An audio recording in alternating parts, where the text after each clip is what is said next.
That greasy old soldier of yours reeking of truck oil and diesel exhaust should drop to his knees and thank us for giving charity to a ragged, debt-ridden little girl like you entering the Sterling family. My father-in-law's cruel humiliation echoed over the state-of-the-art microphones before 550 elite guests inside the Ritz-Carlton Grand Ballroom.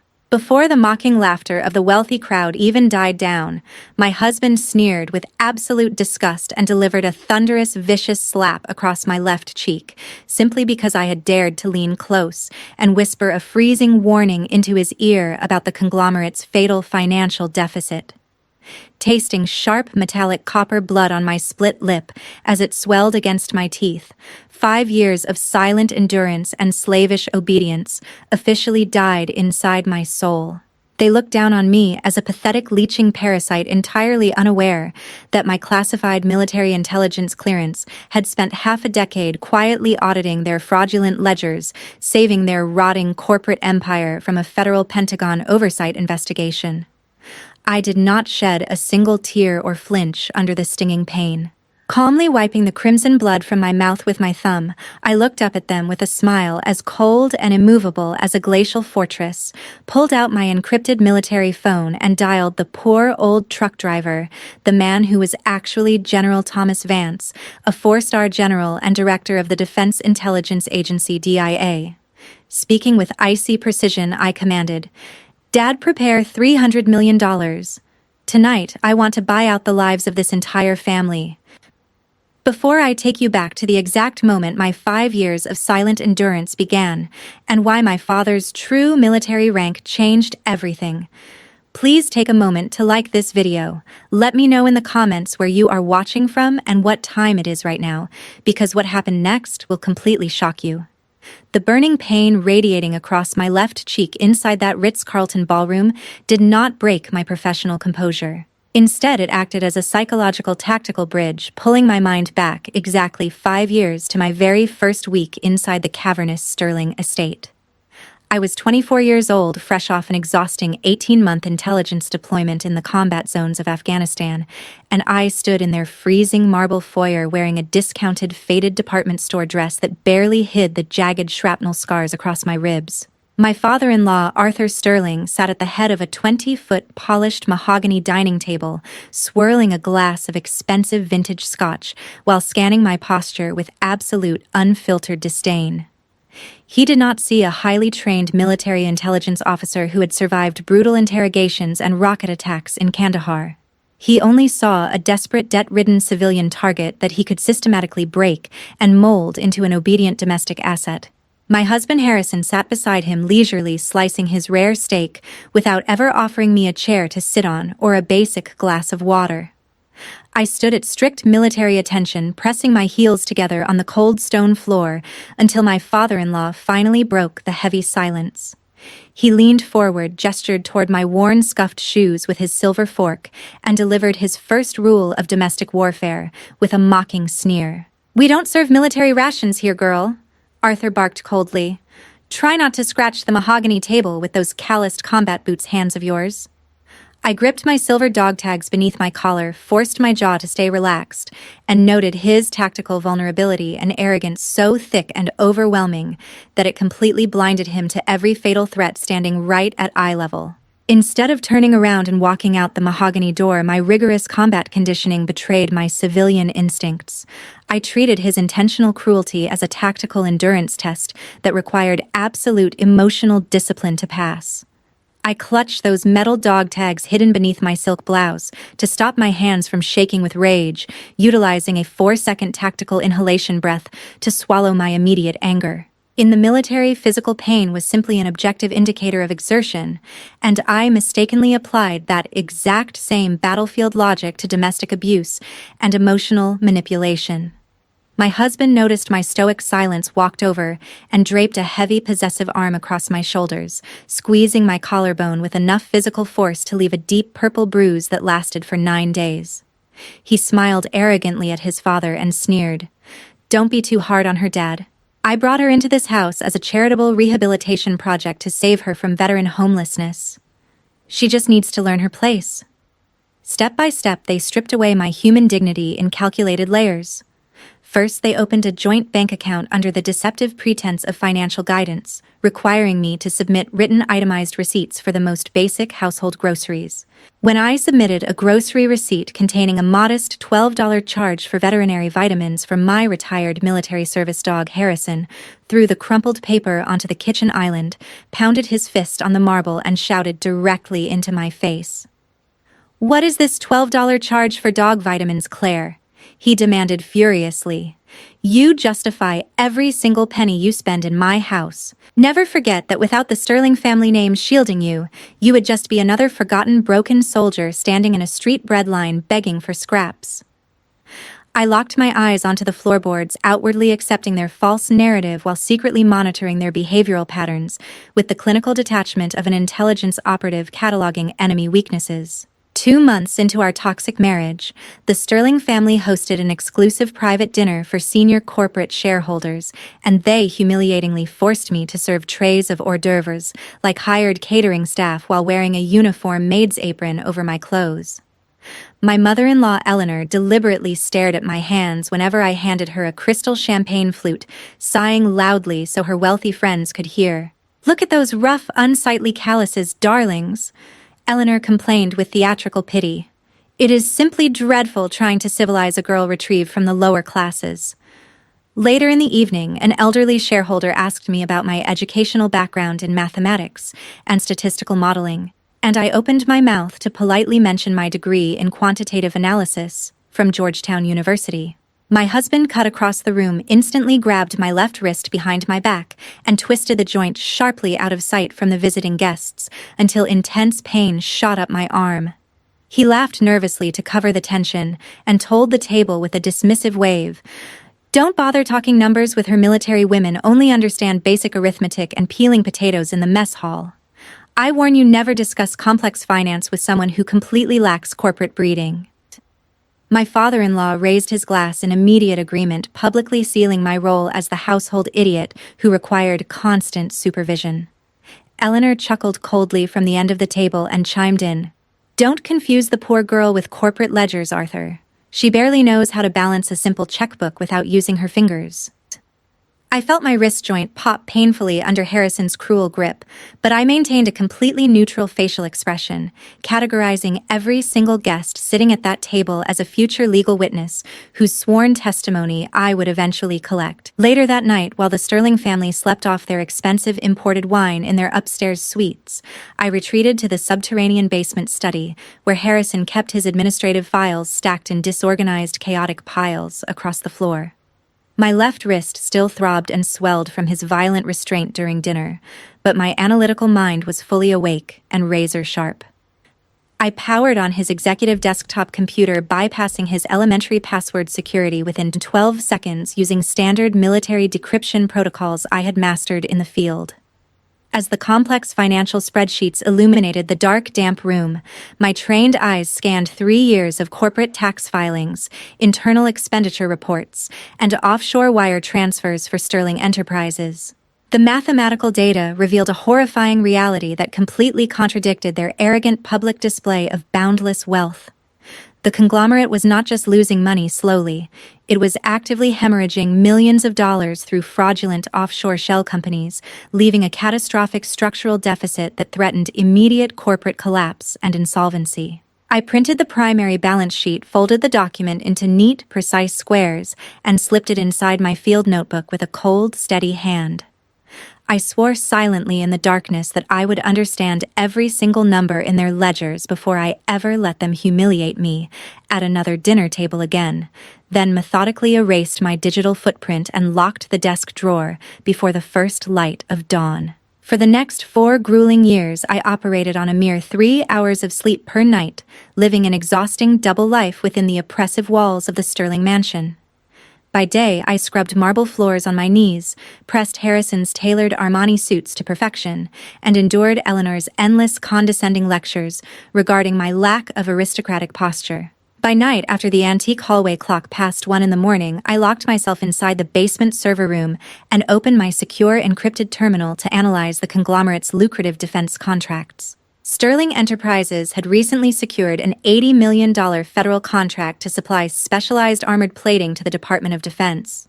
But my forensic tracking revealed that Harrison had illegally diverted 40% of the manufacturing budget, exactly $32 million, to cover his catastrophic personal gambling debts in Macau. If the civilian federal auditors discovered the discrepancy, the entire Sterling family would face federal wire fraud charges and decades in a federal penitentiary. I sat on a hard metal folding chair in the damp basement drinking cold, stale coffee while running mathematical algorithms to map out their illicit money trails. My retired service dog pressed his warm body against my leg under the desk, whining softly, as if sensing the emotional weight crushing my spine. At dawn, Harrison walked down the basement stairs wearing a silk robe, completely ignoring the glowing diagnostic monitors, and tossed a heavy stack of unpaid utility bills directly onto my keyboard. He tapped the paper and commanded coldly, "Sign your military disability checks over to our joint account right now, honey. You don't need independent cash or financial freedom when you live under my roof." I picked up his gold pen, signed my veteran pension away, while recording his voice on my encrypted tactical watch, and scratched my loyal dog behind the ears without even looking up at him. I did not argue with him, or point out the bitter irony that my military disability pension was the only clean, unencumbered capital keeping their lavish household from defaulting on its immediate utility bills. That afternoon, an urgent encrypted alert flashed across my analytical terminal, indicating that a preliminary federal investigative team had flagged Sterling Enterprises for severe irregularities in their logistics procurement ledgers. The Sterling family was holding a lavish garden party upstairs on the manicured lawn, drinking imported champagne and boasting of their business acumen to visiting local politicians, completely unaware that federal investigators were preparing subpoenas 300 miles away in Washington. Operating under a strict ticking 4-hour administrative deadline, I utilized my advanced forensic accounting expertise to restructure their internal logistics ledgers before the auditing window closed. By methodically reallocating their missing $32 million inventory under standard authorized defense research R&D tax provisions before the quarterly filing deadline, I built a compliant audit trail that legally bought the conglomerate 6 months of temporary administrative breathing room from federal auditors. I literally saved my father-in-law from walking out of his own garden party in federal handcuffs. Yet when I stepped upstairs to the terrace to grab a glass of water, Arthur pointed his silver-tipped cane at the stone flags and ordered harshly, "Clean that muddy footprint off the terrace right now, girl. We can't have guests seeing filth in our home." I grabbed a damp rag dropped to my bare knees on the rough stone flags, and silently scrubbed the dirt while watching my husband toast his own financial brilliance with visiting Wall Street banking executives just 10 feet away. At the annual corporate fiscal review held inside the towering glass conference room of Sterling Tower, Harrison stood before the executive board of directors presenting the miraculous quarterly financial turnaround. I sat silently in the far corner of the room without a title, a chair at the table or a nameplate, balancing a legal notepad on my knees, while he proudly displayed the exact financial models and debt restructuring formulas that I had built from scratch during my sleepless nights in the basement. He pointed to the projected revenue graphs with a red laser pointer, taking complete personal credit for negotiating the defense accounting exemptions that had saved the company from immediate insolvency. When a senior board member leaned forward and asked who had devised the brilliant complex algorithm for the supply chain consolidation, Harrison smirked, tapped his own temple with a self-satisfied grin, and boasted loudly to the table, "That brilliant mathematical formula came to me while I was relaxing on a weekend yacht trip in the Caribbean. High-level finance just requires superior intuition." Arthur beamed with overwhelming paternal pride, clapping his son heavily on the shoulder and announcing to the cheering board, "For this miraculous fiscal turnaround and exceptional leadership, Harrison receives an immediate $500,000 executive bonus." As the board members applauded in agreement, Harrison glanced back at me, sitting in the shadows of the corner, and gave a small, dismissive wave of his hand. He sneered coldly, "Grab my briefcase from the car, girl. Let the real executives handle the complex business discussions." I closed my notepad with a sharp, definitive snap, logging his fraudulent bonus as count 14 of corporate embezzlement on my encrypted field ledger. I walked down to the subterranean parking garage and retrieved his imported leather briefcase from the trunk of his sports car. Sitting inside my 20-year-old pickup truck parked in the far corner of the lot, I pulled out my encrypted field notebook and recorded another line of data. I was no longer acting out of marital loyalty or a desperate desire to win Arthur's approval. I was gathering ironclad forensic evidence for an ultimate tactical strike. Every fraudulent receipt Harrison signed, every illegal transfer Arthur authorized, and every dollar of my military pension they drained was documented, time-stamped, and mirrored to an offline server controlled by my brother. My combat instincts had entirely superseded my civilian disguise, transforming my domestic suffering into a methodical intelligence operation. I looked at my reflection in the rearview mirror, wiped a smudge of engine oil from my cheek, and confirmed that the trap was 90% complete. I shifted into gear and drove back toward their mansion to prepare dinner with the cold composure of an executioner awaiting final orders. On the second Tuesday of every single month, I drove my 20-year-old rusting pickup truck 20 miles out of the city to a rundown grease-stained diner located near the interstate freight yards. The familiar scent of burning diesel, frying bacon, and strong black coffee greeted me as I pushed open the heavy glass door. Sitting in the back corner booth wearing a grease-stained mechanic's jumpsuit with the name Tommy stitched over the chest pocket was my father. To the unsuspecting waitress who refilled his coffee mug without being asked, and affectionately called him Hun, he was just an old working-class veteran scraping by on Social Security and odd mechanical jobs. But to the Department of Defense and the Joint Chiefs of Staff, he was General Thomas Vance, a 4-star general and director of the Defense Intelligence Agency DIA. Beside him sat my older brother, Major Marcus Vance, wearing a tailored charcoal executive suit with his military academy ring, tapping softly and rhythmically against the Formica tabletop. As I slid into the vinyl booth opposite them, my posture instantly transformed from the hunched, subservient civilian slouch I wore at the mansion into the rigid, confident bearing of an active-duty intelligence officer. Marcus slid a steaming cup of black coffee across the table without speaking a word, offering a silent nod of absolute familial respect that grounded my weary soul like a steel tether anchored to solid earth. My father studied my face with his sharp, razor-keen gray eyes, taking careful note of the deep, dark circles beneath my eyelids and the slight, involuntary tremor in my left hand caused by years of chronic sleep deprivation. He reached across the table, placing his large, calloused hand over mine with a deep warmth and genuine gentleness that Harrison had never shown me in 5 entire years of marriage. He did not lecture me about staying inside a toxic household, nor did he criticize my painstaking operational strategy of gathering forensic evidence from within the enemy camp. As a veteran commander, he deeply respected the autonomy and tactical judgment of a fellow soldier. He opened a worn leather tool bag sitting on the floorboards at his feet and pulled out a plain brown envelope containing verified bank records and federal defense procurement ledgers. He slid the envelope across the table until it touched my coffee cup, tapping the paper twice with his heavy index finger. My father spoke with a voice that sounded like grinding granite vibrating with suppressed power. "You don't need their permission to exist, soldier. Whenever you give the word, I will erase their corporate name from the map." I looked directly into his gray eyes, feeling the unbreakable protective strength of a father who valued my personal character and military honor far above any corporate crown or society wedding ring.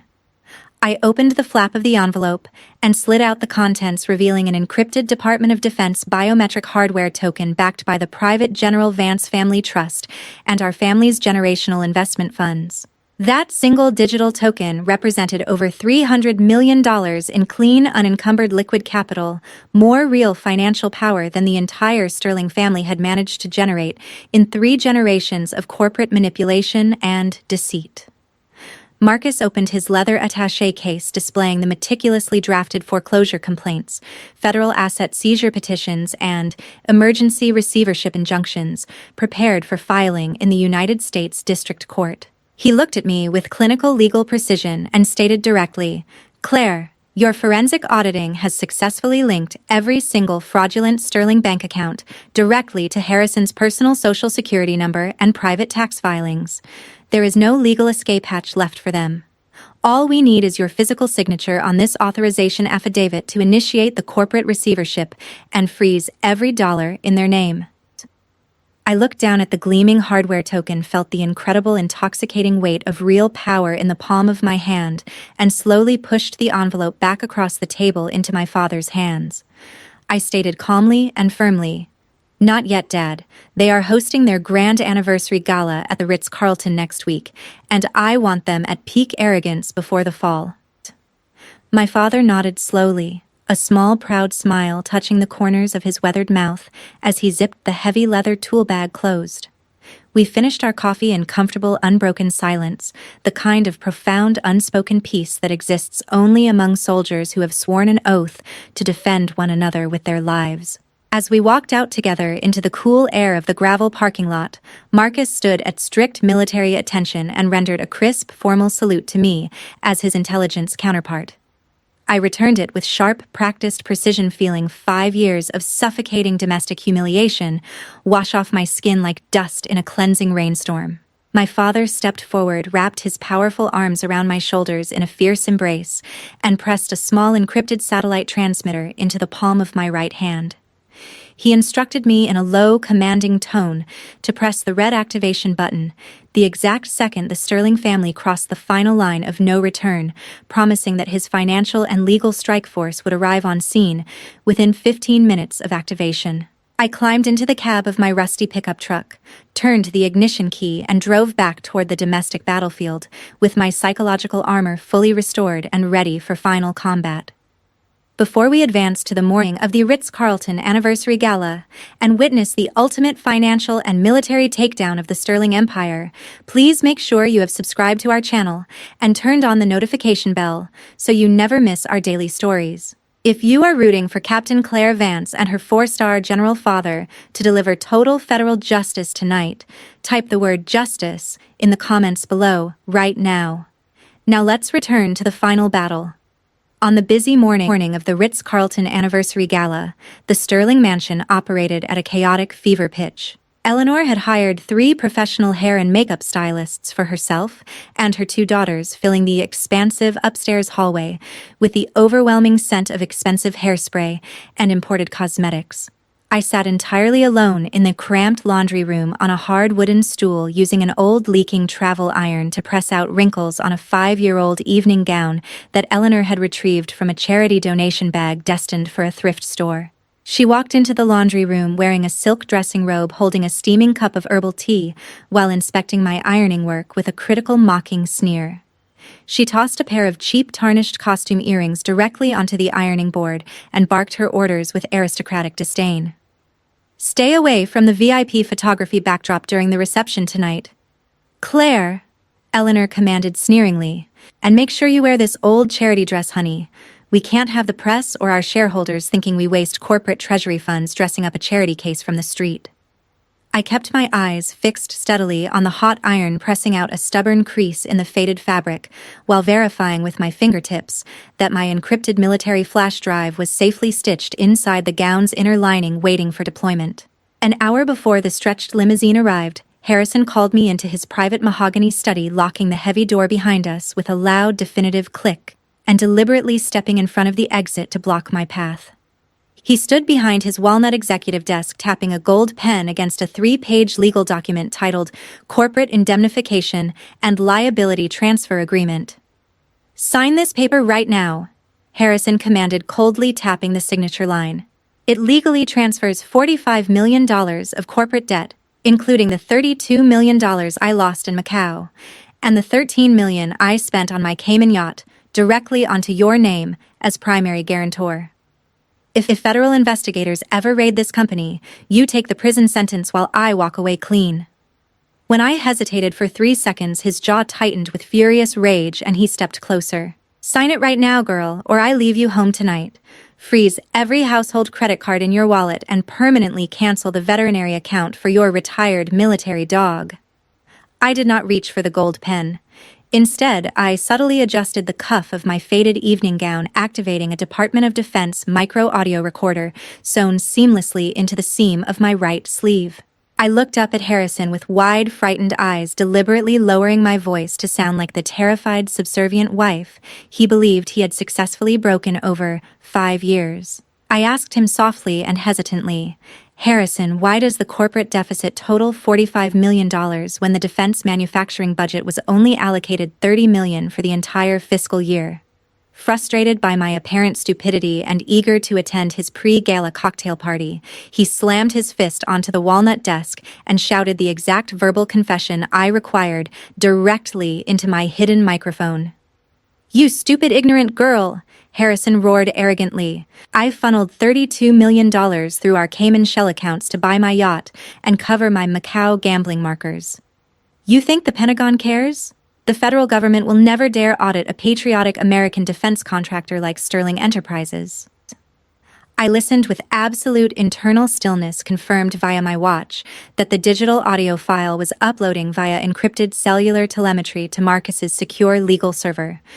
Took the gold pen from his fingers, scratched an illegible tactical symbol onto the signature line instead of my legal name, and handed the document back to him. Inside the stretched black limousine heading toward the Ritz-Carlton, I sat in the rear-facing jump seat while Harrison, Arthur, and Eleanor occupied the plush leather bench opposite me. They drank vintage crystal champagne and laughed uproariously about their upcoming corporate announcements, discussing how they would use the prestige of the gala to secure another $100 million in bank financing. Arthur looked out the tinted windows at the glittering skyscraper lights of the financial district and boasted arrogantly to his son, "Sterling Enterprises is completely untouchable, Harrison. Those working-class peasants in the federal government lack the intellect or the courage to understand elite finance. We rule this city." I sat in absolute silence with my hands folded neatly in my lap, feeling the hard rectangular outline of my father's encrypted satellite transmitter resting safely at the bottom of my small silk clutch. My pulse remained at a steady, disciplined 60 beats per minute, my breathing rhythmic and deep, completely detached from the pathetic domestic theater unfolding across from me. We pulled up to the illuminated entrance of the Ritz-Carlton, where brilliant flashbulbs popped, and 550 high society guests awaited the arrival of the Sterling family. I stepped onto the red carpet knowing with absolute operational certainty that this was the final hour of my civilian endurance, and my execution orders were ready for broadcast. The grand ballroom of the Ritz-Carlton blazed with magnificent crystal chandeliers, towering floral arrangements, and 550 of the city's most influential politicians, Wall Street bankers, and corporate executives. Arthur stood proudly at the center podium on the raised stage, tapping the microphone until the cavernous room fell into a respectful hush as he began his keynote toast about family values and corporate integrity. I stood near the edge of the stage beside Harrison, holding a simple glass of sparkling water in my outdated 5-year-old charity gown amidst a sea of designer couture.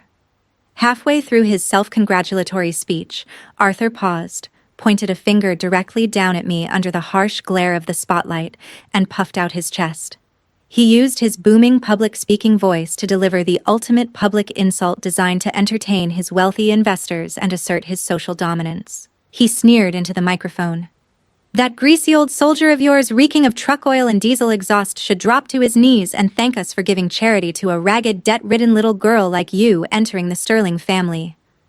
The cruel words bounced off the marble walls, inviting the crowd to view my entire existence as an act of corporate pity, while bankers in tuxedos chuckled into their champagne glasses. A wave of uncomfortable laughter rippled through the ballroom as 550 faces turned to stare at me. I stepped forward one pace, leaned close to Arthur, and whispered directly into his ear with a freezing, calculated tone, "Arthur, if you don't immediately address the $45 million structural deficit on your offshore ledgers, there won't be a corporate treasury left to provide charity to anyone by sunrise." Harrison overheard the warning, his face turning livid purple with rage at my defiance. He lunged across the stage steps, raised his right hand, and brought it down across my left cheek with a thunderous slap that cracked across the silent ballroom like a pistol shot. The impact threw my head to the side and split my lower lip against my teeth. A collective gasp rose from the crowd. Harrison stood over me with clenched fists, breathing heavily, smirking with arrogant contempt at putting me back in my place. He snarled, "Shut your mouth, you pathetic leech. Another word out of you and I throw you out into the gutter where you belong." He stepped closer, raising his hand again to enforce his dominance before the staring executives. The burning pain radiating across my cheekbone did not trigger tears. panic, or submission. Instead, it snapped the final psychological chain binding me to this civilian disguise. I stood up slowly, squaring my shoulders until my posture reflected the commanding authority of a military intelligence officer who had survived active war zones. I reached up with my right thumb, calmly wiped the bright red blood from my split lip, and examined the crimson smear on my skin with total analytical detachment. I looked at Harrison, at Arthur, and at the 550 staring guests, letting a slow, freezing smile curve my lips like an advancing glacier. They expected a weeping victim begging for forgiveness. They were staring at a tactical commander who had just confirmed her targets were locked and in range. I reached into my silk clutch, pulled out my encrypted military smartphone, and pressed the single speed dial button connected to my father's secure satellite network. I raised the phone to my ear, speaking clearly while maintaining unbroken, icy eye contact with Harrison's horrified face as the entire room held its breath, realizing the atmosphere in the ballroom had shifted from a gala into an execution chamber.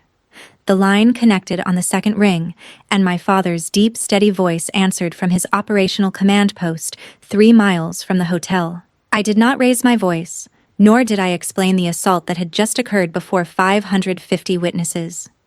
I issued the tactical financial command we had prepared for months. I spoke with freezing, absolute authority that echoed through the stage microphones for the entire ballroom to hear. I commanded, "Dad, prepare $300 million. Tonight, I want to buy out the lives of this entire family." I terminated the call, dropped the encrypted phone back into my clutch, and pulled out my father's emergency satellite transmitter. I pressed the red activation button twice, sending a silent telemetry signal to Marcus and the Federal Financial Strike Force waiting in the perimeter vehicles outside the hotel. I walked past my trembling husband, ascended the stage steps, pushed Arthur aside with my left shoulder, and took a seat in his leather executive chairman's chair at the center table. I checked my tactical watch, triggering the perimeter signal for immediate tactical entry, looking out at the paralyzed crowd with cold, execution-style composure. Within 60 seconds of my broadcasted command, before the hotel security guards could even reach the stage steps to touch my sleeve, the massive mahogany double doors at the rear of the grand ballroom were thrown open with a thunderous crash. 12 armed federal agents from the Defense Criminal Investigative Service (DCIS) and the Federal Bureau of Investigation marched into the room in precise formation, blocking every exit and executing federal arrest warrants. Walking beside the lead federal agent was my brother, Major Marcus Vance, serving as the official military liaison officer in his formal Army Class A dress uniform with silver legal badges glinting under the crystal chandeliers. He carried a thick stack of federal seizure warrants in his left hand and walked directly down the center aisle, ignoring the gasps of wealthy guests scrambling back from their banquet tables.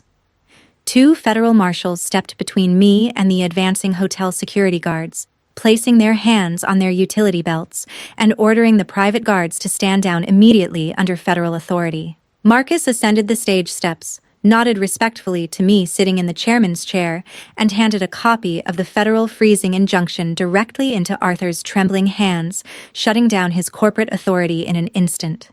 While Arthur stared in absolute horror at the official United States District Court seal stamped across the federal seizure warrant, I stood up from the chairman's chair and walked calmly to the audio-visual control console at the side of the stage. I reached into my clutch, retrieved the black military encrypted flash drive containing 5 years of scrubbed financial data, and plugged it directly into the master input port.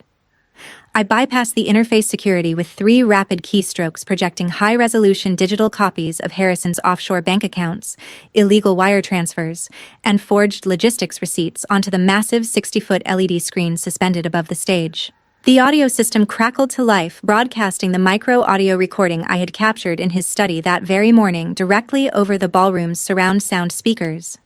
Harrison's voice echoed deafeningly through the Ritz-Carlton, screaming, "I funneled $32 million through our Cayman shell accounts to buy my yacht and cover my Macau gambling markers." As the crowd gasped and cameras flashed, Harrison lunged toward the console, pointing frantically at the screens and shouting over his own recorded confession, "That's AI voice cloning. She hacked my computer." A collective roar of shock erupted as corporate executives and Wall Street bankers scrambled back from the Sterling table calling their legal teams. Eleanor collapsed into a banquet chair, covering her face with her silk shawl, as her high society friends recorded the humiliation on their smartphones. Harrison lunged toward the console in a desperate attempt to rip the flash drive from the port, but a special agent in charge grasped him by the lapels of his Armani suit and threw him hard against the stage floor. The federal agent pinned Harrison's shoulders to the carpet while reading him his official Miranda rights for federal wire fraud, tax evasion, and defense contract corruption. I stood beside the podium, looked down at Harrison sprawling in handcuffs, and announced calmly into the microphone, "Target secured. The federal asset seizure is officially live." The heavy double doors of the ballroom opened for the second time, and the low hum of panicked conversation instantly died into profound, reverent silence. Entering the room was my father, General Thomas "Tommy" Vance, no longer wearing the stained mechanic's jumpsuit that had drawn sneers at my wedding 5 years ago. He wore his formal army dress blue uniform, his chest blazing with 3 rows of combat ribbons, distinguished service crosses, and campaign medals earned over 40 years of service. Gleaming on each of his tailored shoulders were the 4 silver stars of a full United States Army general, marking him as one of the most powerful military figures in the nation. Flanking him were 4 armed military police officers and the chief financial officer of the Vance Family Trust, carrying a secure biometric digital briefcase. My father walked down the center aisle with slow, measured steps, his polished jump boots echoing against the marble floor with the heavy authority of an advancing column. He stopped at the foot of the stage, locking his razor-sharp gray eyes onto Arthur's trembling face. Every executive who had laughed at me minutes earlier now stood at rigid attention, terrified of the federal power radiating from his presence. Arthur stepped back, until his spine pressed against the podium, his face draining of all color as he recognized the man he had publicly insulted 20 minutes prior. He stammered frantically, "General, please. My comments earlier were just a misunderstood joke for the crowd. I have always respected the armed forces." My father did not allow him to finish. He ascended the stage steps standing 6 feet tall over Arthur's shrinking, pathetic frame. He announced with a chilling, measured authority, "You called me a greasy truck driver, Arthur. I am General Thomas Vance, Director of the Defense Intelligence Agency. I believe you owe my daughter 50 months of back pay for saving your miserable lives." The words hung over the silent ballroom, crushing Arthur's fake aristocratic pride under the absolute weight of military honor, while the surrounding banking executives bowed their heads in shame. My father explained to the shocked Lee that before markets closed that afternoon, the private Vance Family Trust had acquired all of Sterling Enterprises' defaulted commercial bonds and debt obligations. Pointing to the screens displaying an emergency United States District Court injunction, he announced, "Under federal forfeiture laws and the criminal acceleration clauses in your defaulted bonds, your assets are frozen and placed under immediate federal receivership." He handed the encrypted stylus to me to sign the court-ordered receivership transfer, legally appointing me as the interim corporate trustee of their seized estate. I took the stylus from my father's hand, looking down at the screen where the legal title of Sterling Enterprises stood ready for transfer to the Vance Foundation for Veteran Rehabilitation. Harrison dragged himself across the carpet on his knees, grabbing the hem of my evening gown with trembling, sweaty hands as tears of terror streamed down his face. He sobbed hysterically, "Claire, please remember our wedding vows. I love you. I'll make my father step down today. We can rule this entire empire together as husband and wife." I looked down at his weeping, cowardly face, remembering the thunderous slap he had delivered to my cheek, and the 5 years of systematic abuse he had inflicted upon my soul, while I saved his life and his freedom from federal prison. I did not hesitate. I pressed the stylus to the glass screen and signed my formal military name, Captain Claire Vance, United States Army Intelligence, executing the transfer with a single stroke. On the 60-foot screens above us, the Sterling Enterprises logo dissolved into red dust, replaced by the official golden crest of the Vance Foundation, as 550 guests erupted into thunderous applause, sealing the absolute destruction of their house of cards. With their conglomerate dissolved and federal agents standing by, Eleanor abandoned her aristocratic pride and rushed onto the stage in a frantic panic. She pushed past Marcus, dropped to her knees beside her weeping son, and clutched my hands with theatrical trembling sobs. She cried out desperately, "We are family, Claire, by blood and by marriage. Don't destroy the inheritance of your future grandchildren over a minor domestic misunderstanding. Look at your lip. Harrison is just stressed from corporate pressure. A truly loyal wife forgives her husband's temper to protect the family honor." I pulled my hands from her grasp with cold, fluid speed, refusing to let her skin touch mine for another second. I looked down at her crying face, seeing right through the crocodile tears to the manipulative predator who had forced me to wear rags and serve catering trays to her friends, while she gossiped about my military calluses. I did not turn to my father or my brother to speak for me.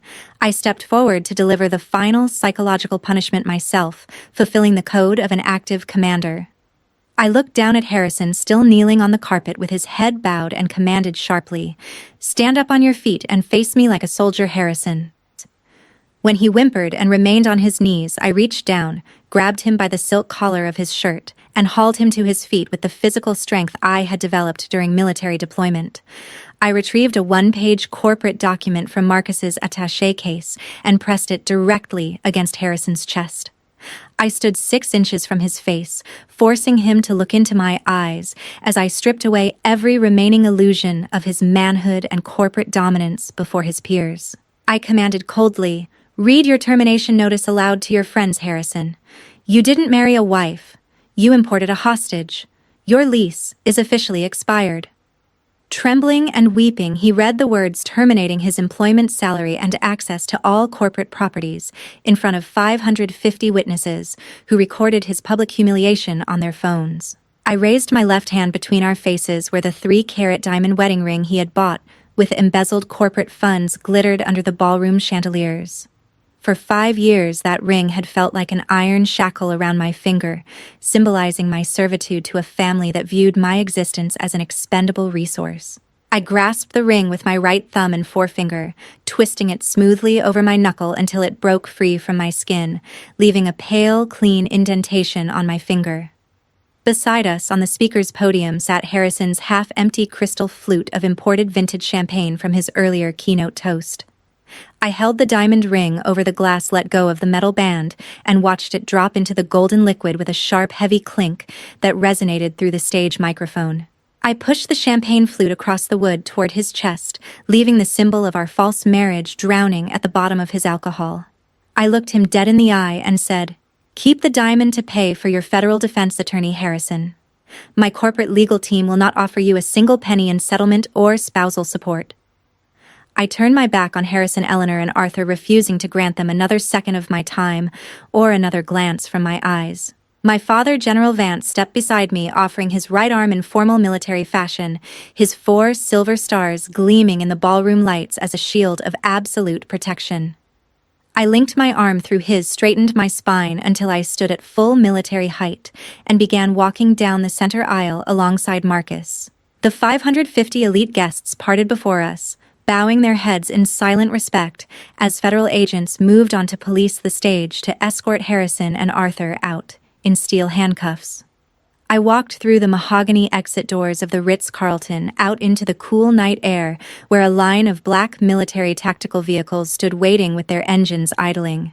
I took a deep, clean breath without tasting the smell of lavender perfume or corporate lies, knowing my domestic war was definitively over as I climbed into my father's command vehicle. 7 days after the takedown, I stood on the tarmac of the Joint Reserve Military Air Base 20 miles outside the city, watching the first rays of sunrise break over the eastern horizon. I wore my tailored Army Class A intelligence officer uniform, my silver captain's bars polished and gleaming on my shoulders, my combat ribbons resting proudly over my left breast pocket. The split lip on my mouth had healed into a small, faint white line, a physical reminder of my final night of civilian servitude and the catalyst that had sparked everything. My father stood beside me with a hot cup of black coffee in his hand, his weathered face quiet and peaceful. We did not speak of the Sterling family who were residing in federal detention cells awaiting trial for corporate fraud and theft of government funds. They had ceased to exist in our reality.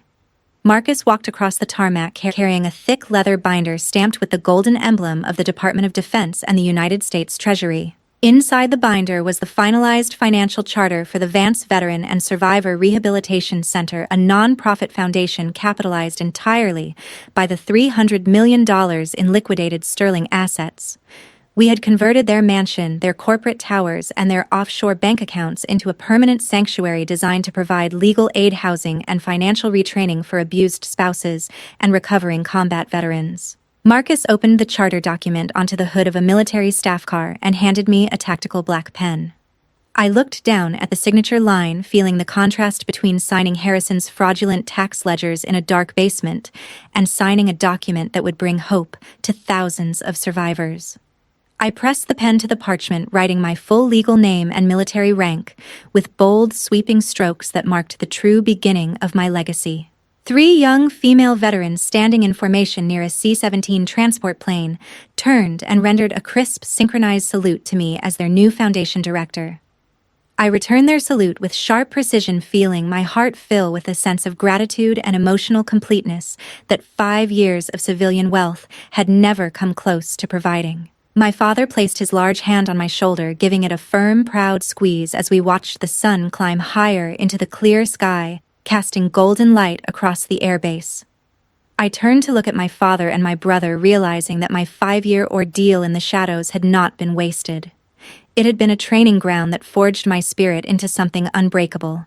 I spoke to my father and the young soldiers gathered around us, delivering the philosophy that would guide our foundation for generations. I stated calmly, "We don't survive the darkness just to wear our scars as chains.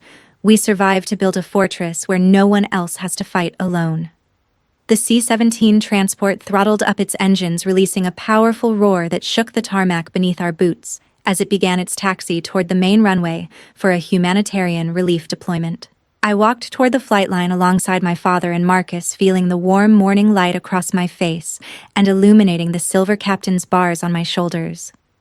I was no longer the ragged, debt-ridden girl standing in a marble foyer begging for a crumb of respect from an arrogant family that despised my existence. I was an active-duty military commander, a daughter of a 4-star general, and the master of my own financial and spiritual destiny, surrounded by a brotherhood that valued honor above money. I took a deep, liberating breath and stepped forward into the light of a self-made dawn. My past was buried. My enemies were facing the absolute justice of their own making, and my future was mine alone to command. Walking away from toxic bloodlines to build your own peace is the greatest victory of all, so please like this video and subscribe to our channel to support real stories of survival. Share your own memories of overcoming betrayal in the comments below, because your strength might be the exact inspiration someone else needs today.